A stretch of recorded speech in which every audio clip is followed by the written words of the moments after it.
Hi! In front of me is iPhone 13 Pro, and today I would like to show you how you can switch on or off automatic text correction on this smartphone.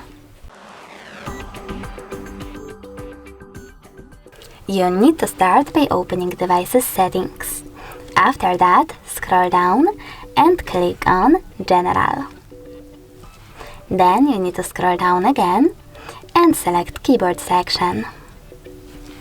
After that, select this green switcher next to Auto Correction, and as you can see now, automatic text correction is disabled, but you can always enable it by clicking on the same switcher.